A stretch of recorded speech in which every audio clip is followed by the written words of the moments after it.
नमस्कार दर्शकों, news today के इस बुलेटिन में आपका स्वागत है, जहां हम चर्चा और विश्लेषण करते हैं आज की महत्वपूर्ण खबरों का। आज की मुख्य सुर्खियां इस प्रकार हैं।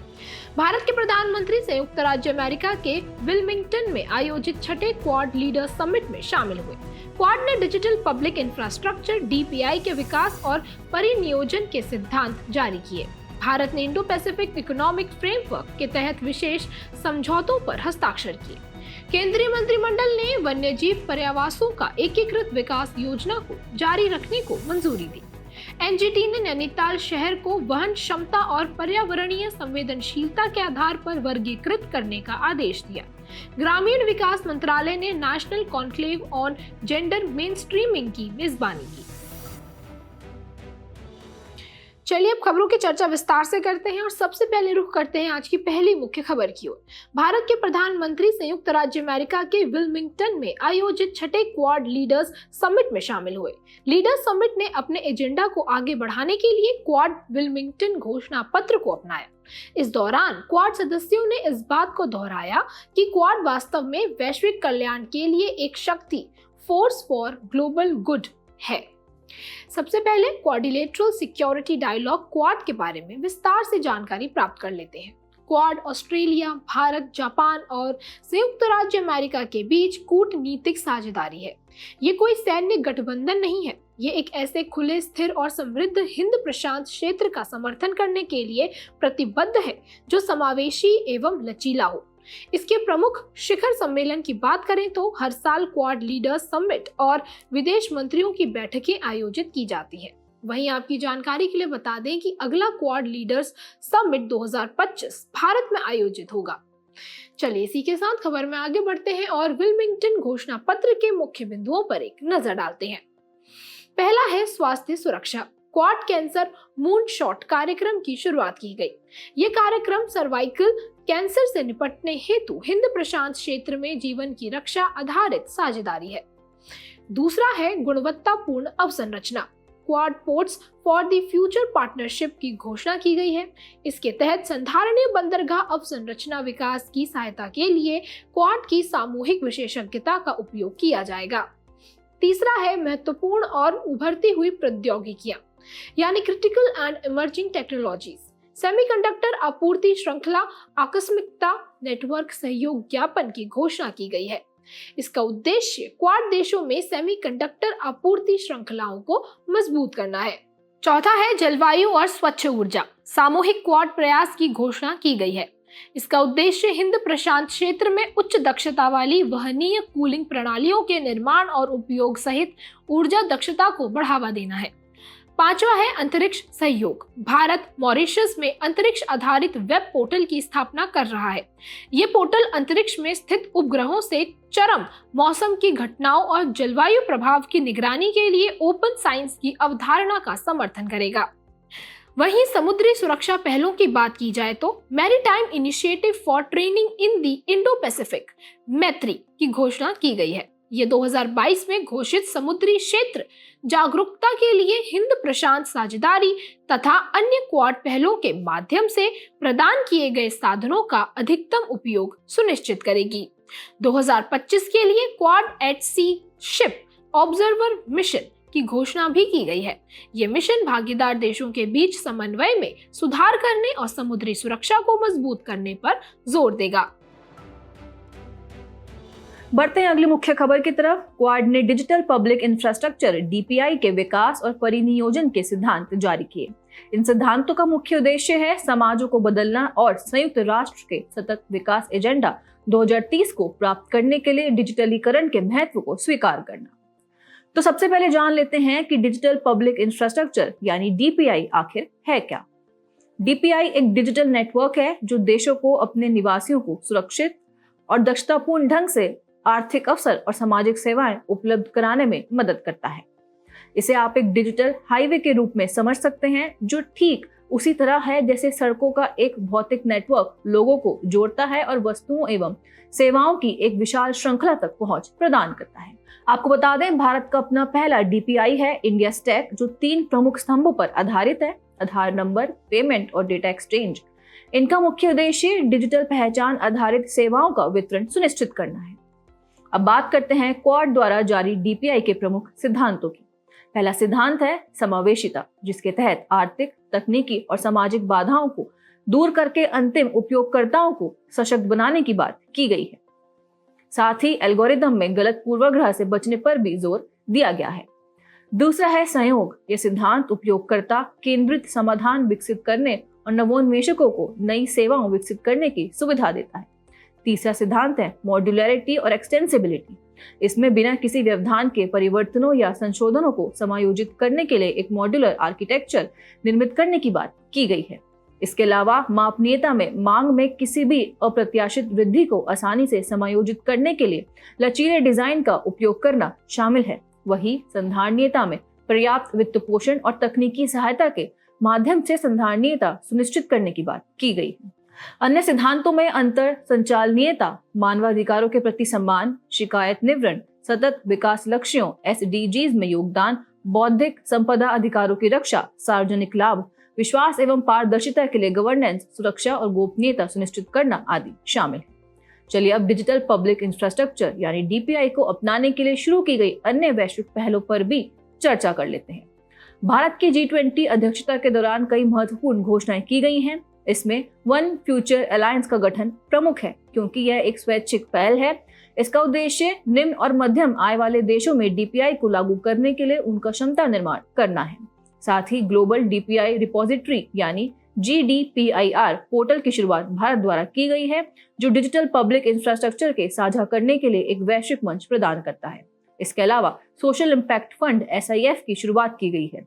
आपको बता दें, इसकी घोषणा ग्लोबल साउथ के देशों में DPI के कार्यान्वयन में तेजी लाने के लिए की गई है और अंतर्राष्ट्रीय संगठनों में विश्व बैंक, संयुक्त राष्ट्र विकास कार्यक्रम UNDP जैसे विकास संबंधी संगठन और गेट्स फाउंडेशन जैसे परोपकारी संगठन DPI पर केंद्रित विशेष कार्यक्रम संचालित कर रहे हैं। चलिए बढ़ते हैं अगली खबर की ओर। भारत ने Indo Pacific economic framework IPEF के तहत विशेष समझौतों पर हस्ताक्षर किए। हाल ही में भारत ने IPEF के तहत क्लीन इकोनॉमी, फेयर इकोनॉमी और IPEF ओवर रीचिंग व्यवस्था पर केंद्रित अपनी तरह के पहले समझौतों पर हस्ताक्षर किए और उनका आदान प्रदान किया। IPEF व्यवस्था के 4 पिलर्स हैं। पिलर 1 है व्यापार, पिलर 2 है आपूर्ति श्रृंखला लचीलापन, पिलर 3 है क्लीन इकोनॉमी और पिलर 4 है फेयर इकोनॉमी। इससे पहले भारत ने फरवरी 2024 में पिलर 2 यानी आपूर्ति श्रृंखला लचीलापन पर समझौते की पुष्टि की थी। आपकी जानकारी के लिए बता दें कि भारत पिलर 1 में पर्यवेक्षक के रूप में शामिल है।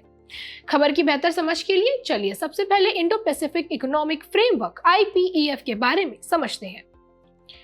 इसे 2022 में टोक्यो, जापान में लॉन्च किया गया था। इसके 14 सदस्य देश हैं: Australia, Brunei, Fiji, Bharat, Indonesia, Japan, Korea गणराज्य, Malaysia, New Zealand, Philippines, Singapore, Thailand, Vietnam और संयुक्त राज्य अमेरिका। इसका उद्देश्य हिंद प्रशांत क्षेत्र में विकास, शांति और समृद्धि को बढ़ावा देने के लिए साझेदार देशों के बीच आर्थिक संबंधों को मजबूत करना है। IPEF के तहत शुरू की गई पहले है IPEF अपस्किलिंग पहल। यह पहल उभरते और मध्यम आय वाले IPEF भागीदार देशों में महिलाओं और लड़कियों के कौशल विकास के लिए है। अगली मुख्य पहल है महत्वपूर्ण खनिज संवाद यानी क्रिटिकल मिनरल डायलॉग। यह महत्वपूर्ण खनिज आपूर्ति श्रृंखला को मजबूत करने और हिंद प्रशांत क्षेत्र में संधारणीय खनन गतिविधियों को सुनिश्चित करने के उद्देश्य पर केंद्रित है। इसके अलावा कुछ अन्य पहले भी हैं, जैसे कि tech counselling, cooperative work programme CWP आदि।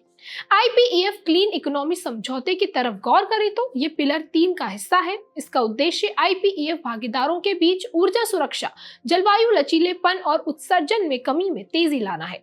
ये उद्योगों, खास तौर से सूक्ष्म, लघु व मध्यम उद्यमों MSMEs के लिए निवेश और क्षमता निर्माण करता है।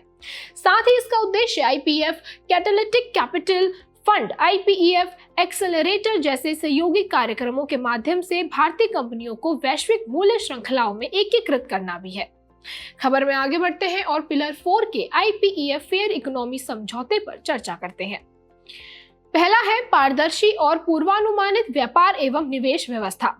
इसके तहत भ्रष्टाचार पर अंकुश लगाने, कर व्यवस्था में पारदर्शिता लाने, घरेलू संसाधन जुटाने तथा कर प्रशासन में सुधार लाने हेतु पहलों को समर्थन दिया जाएगा और साथ ही सूचनाओं को साझा करने को बढ़ावा, एसेट रिकवरी में मदद तथा सीमा पार जांच और अभियोजन प्रक्रिया को मजबूत करने पर जोर दिया जाएगा।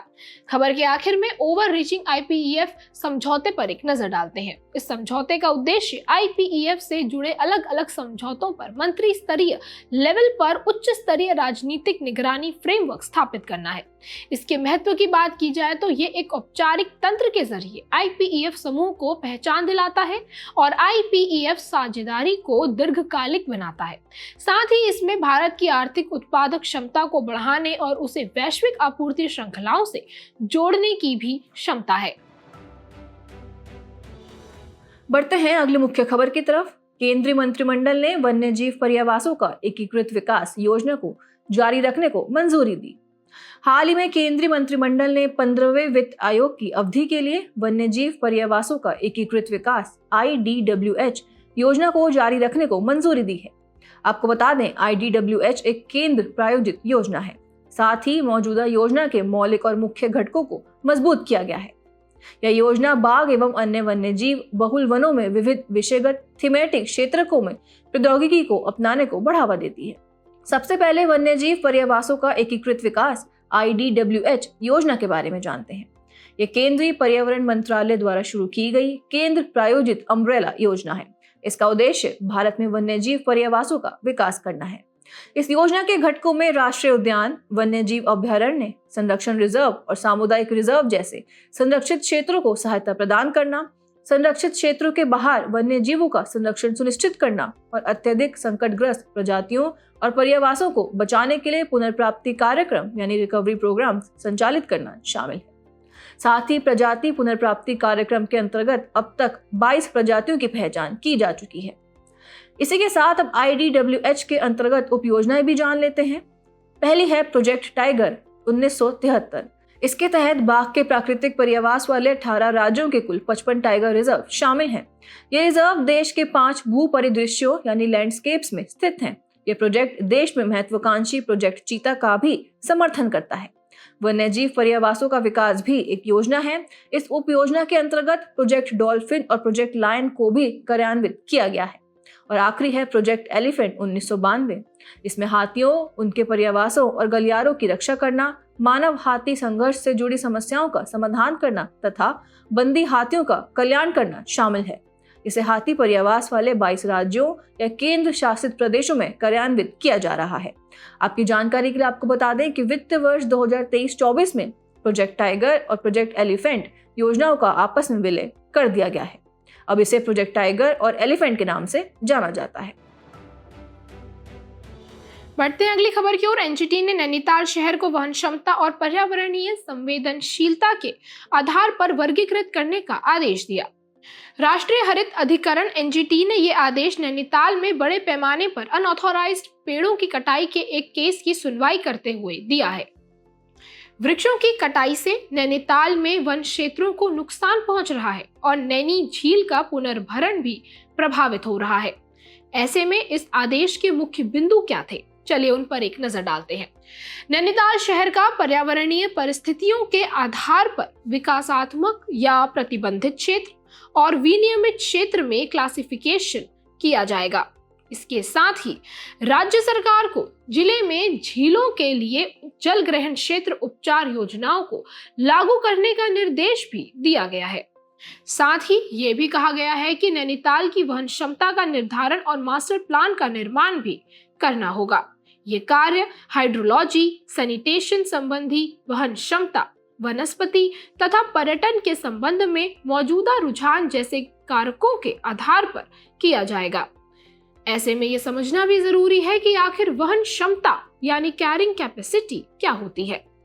ये किसी क्षेत्र में उपलब्ध संसाधनों के आधार पर एक निश्चित जनसंख्या की ही आवश्यकताओं को पूरा करने की क्षमता होती है। ये जैविक जैसे वनस्पति, हाइड्रोलॉजी और अजैविक जैसे भूभाग, जलवायु दोनों कारकों पर निर्भर करती है।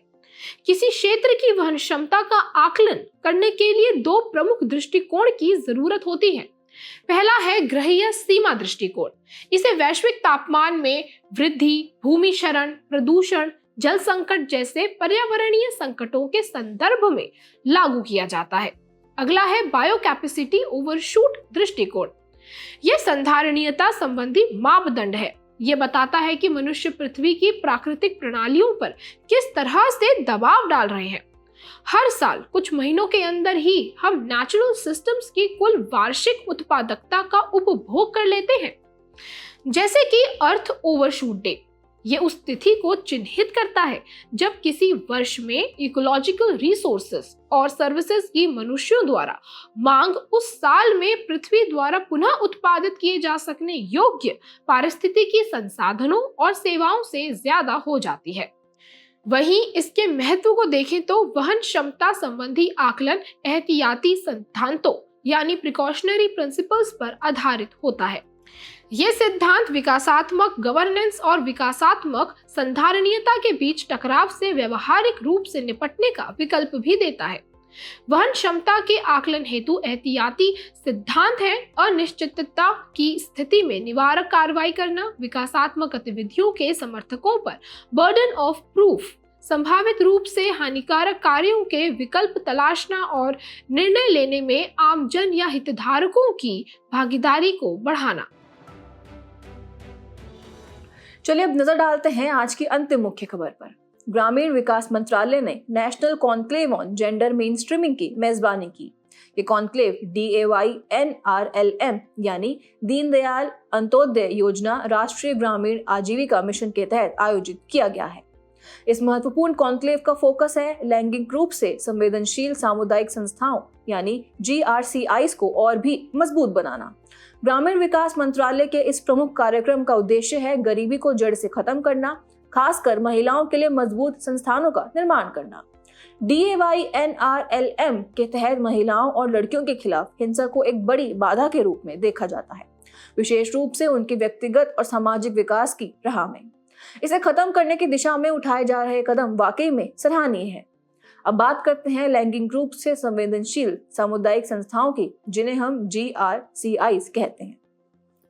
जैसा कि यूनिसेफ द्वारा कहा जाता है कि लैंगिक संवेदनशीलता या जेंडर रिस्पॉन्सिवनेस का अर्थ है महिलाओं के नजरिए को महत्व देते हुए उनकी विशिष्ट जरूरतों को ध्यान में रखना, साथ ही लड़कियों और लड़कों के बीच विकासात्मक अंतर को समझना तथा लड़कियों और महिलाओं को सशक्त बनाना। अब सवाल ये उठता है कि GRCIs होती क्या हैं?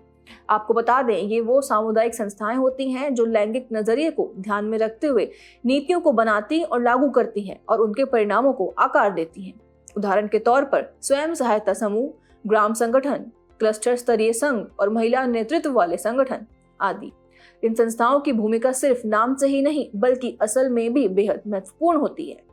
सबसे पहले लैंगिक रूप से संवेदनशील समाज की बात करें तो ये महिलाओं और लड़कियों के अधिकारों के समक्ष खतरों के बारे में जागरूकता बढ़ाते हैं, महिला केंद्रित नीतियों के प्रभावी कार्यान्वयन को सुनिश्चित करते हैं और जवाबदेही की मांग करते हैं।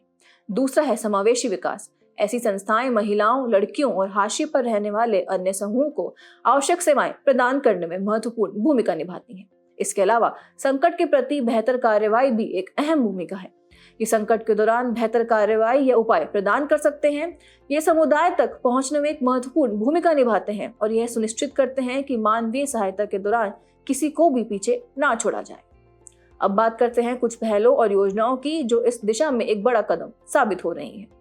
बात करें नई चेतना पहल बदलाव की तो यह लैंगिक भेदभाव और हिंसा को खत्म करने के लिए एक राष्ट्रीय अभियान है। इसे यूनिसेफ, गेट्स फाउंडेशन और नागरिक समाज के भागीदारों के सहयोग से DAYNRLM द्वारा संचालित किया जाता है। अगला है उद्देश्य towards gender responsive urban mobility systems. यह विश्व संसाधन संस्थान भारत द्वारा लैंगिक रूप से संवेदनशील परिवहन प्रणाली संबंधी योजना को बढ़ावा देने की दिशा में एक राष्ट्रव्यापी पहल है। जेंडर बजटिंग भी एक बेहतरीन कदम है। इसके लिए मंत्रालयों और विभागों में लैंगिक रूप से संवेदनशील बजट बनाने हेतु जेंडर बजटिंग सेल्स का गठन किया गया है। और आखिरी है निर्भया फंड। यह महिलाओं की सुरक्षा के लिए एक गैर व्यक्तिगत यानी नॉन लैप्सेबल निधि है। इसका प्रबंधन वित्त मंत्रालय के आर्थिक कार्य विभाग द्वारा किया जाता है। चलिए बढ़ते हैं सुर्खियों में स्थल की तरफ। हम आज बात करेंगे श्रीलंका की, जिसकी कार्यकारी और न्यायिक राजधानी है कोलंबो और विधायी राजधानी है श्री जयवर्धनेपुरा कोट्टे, और साथ ही कोलंबो का एक उपनगर भी है। आपको बता दें, हाल ही में श्रीलंका ने अपना 10वां राष्ट्रपति चुना है। चलिए सबसे पहले बात करते हैं श्रीलंका की भौगोलिक स्थिति की। यह हिंद महासागर में स्थित एक द्वीपीय देश है। इसे पाक जलडमरू मध्य प्रायद्वीपीय भारत से अलग करता है। साथ ही ये उत्तर पश्चिम में भारत और दक्षिण पश्चिम में मालदीव के साथ अपनी समुद्री सीमाएं साझा करता है। अगर भौगोलिक दृष्टि से देखें तो श्रीलंका को प्रायद्वीपीय भारत का दक्षिणी विस्तार माना जाता है। यहाँ की सबसे लंबी नदी है महावेली गंगा, जबकि सबसे ऊंची चोटी है पिदुरुत लगला। श्रीलंका और भारत का न केवल भौगोलिक रूप से गहरा संबंध है, बल्कि जैव विविधता के लिहाज से भी दोनों एक दूसरे से जुड़े हैं। श्रीलंका और भारत के पश्चिमी घाट में स्थित जैव विविधता हॉटस्पॉट को संयुक्त रूप से एक ही इकाई माना जाता है। साथ ही मन्नार खाड़ी और पाक खाड़ी भारत व श्रीलंका के जल क्षेत्रों के भीतर एक सीमा पार क्षेत्र का निर्माण करती है। इस क्षेत्र की खासियत यह है कि यहाँ डुगोंग जैसी दुर्लभ समुद्री जीव और समुद्री घास के विशाल मैदान पाए जाते हैं, जो पर्यावरण संरक्षण के लिए बेहद महत्वपूर्ण है। अब बात करें श्रीलंका की संस्कृति की, तो यहाँ की बहुसंख्यक आबादी थेरवाद बौद्ध धर्म की अनुयायी है, जो बौद्ध धर्म का रूढ़िवादी संप्रदाय है। इस धार्मिक और सांस्कृतिक धरोहर ने देश के सामाजिक ताने बाने को मजबूत किया है। बुलेटिन के आखिर में अब बढ़ते हैं आज की संक्षिप्त सुर्खियों की तरफ। लाओ पीडीआर में 12वें पूर्वी एशिया शिखर सम्मेलन के आर्थिक मंत्रियों की बैठक के दौरान भारत ने आसियान भारत वस्तु व्यापार समझौता AITIGA की शीघ्र समीक्षा पर जोर दिया। हालांकि आसियान और पूर्वी एशिया के लिए आर्थिक अनुसंधान संस्थान ERIA AITIGA पर एक संयुक्त अध्ययन आयोजित करने में सहयोग कर रहा है। भारतीय वायुसेना IAF और royal air force of Oman RAFO के बीच अभ्यास ईस्टर्न ब्रिज का 7वां संस्करण संपन्न हुआ। इसका आयोजन मसीरा, ओमान में किया गया था।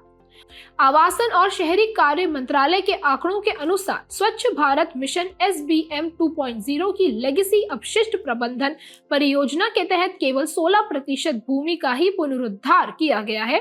SBM 2.0 का उद्देश्य सभी शहरों की लेगेसी अपशिष्ट स्थलों को साफ करना है।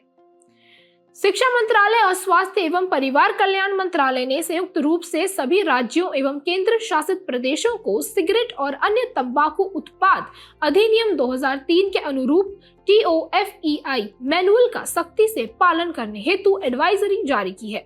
यह अधिनियम सिगरेट और अन्य तंबाकू उत्पादों के विज्ञापन को प्रतिबंधित तथा व्यापार, उत्पादन, आपूर्ति और वितरण को विनियमित करता है। व्यापक परीक्षण प्रतिबंध संधि संगठन CTBTO उद्योग जगत के साथ परमाणु परीक्षणों की निगरानी के लिए इंफ्रासाउंड के उपयोग पर वैज्ञानिकों हेतु एक कार्यशाला आयोजित कर रहा है। CTBTO की स्थापना 1996 में एक अंतरिम संगठन के रूप में की गई थी। उल्लेखनीय है कि भारत CTBT का हस्ताक्षरकर्ता नहीं है। CSIR CLRI के एक अध्ययन में पाया गया है कि नैनोजाइम कोलेजन की अखंडता सुनिश्चित कर सकते हैं और एंजाइमेटिक क्षरण के प्रति प्रतिरोध को बढ़ा सकते हैं। कोलेजन मानव शरीर में सबसे प्रचुर मात्रा में पाया जाने वाला प्रोटीन है। यह हड्डियों, त्वचा, मांसपेशियों और टेंडन में पाया जाता है। हाल ही में भारत की शतरंज टीम ने 45वें अंतर्राष्ट्रीय शतरंज महासंघ FIDE ओलंपियाड में ओपन और महिला दोनों श्रेणियों में स्वर्ण पदक जीता। इसका आयोजन बुडापेस्ट, हंगरी में किया गया था। आपकी जानकारी के लिए बता दें कि 44वां शतरंज ओलंपियाड पहली बार भारत के चेन्नई में आयोजित हुआ था। पिछले 100 दिनों में 111 नगर वनों को मंजूरी दी गई है। इसे 2020 में शुरू किया गया था। राष्ट्रीय प्रतिपूरक वन रोपण प्रबंधन एवं योजना प्राधिकरण CAMPA के राष्ट्रीय कोष की वित्तीय सहायता से 2027 तक 1000 नगर वन विकसित करना है।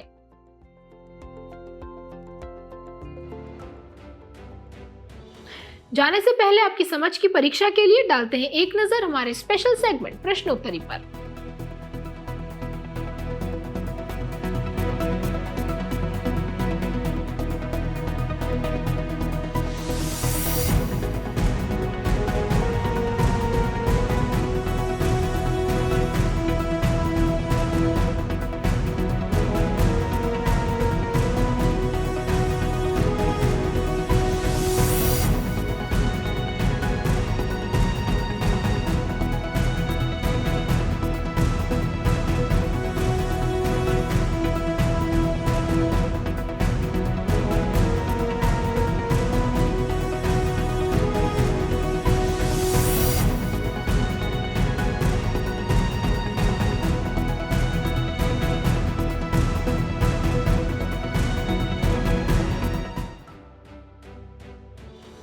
हमसे जुड़ने के लिए आपका धन्यवाद। उम्मीद है न्यूज टुडे का ये बुलेटिन आपको पसंद आया होगा। न्यूज टुडे की पीडीएफ को डाउनलोड करने के लिए और आज के क्विज के उत्तर के लिए डिस्क्रिप्शन में दिए गए लिंक्स पर क्लिक कीजिए।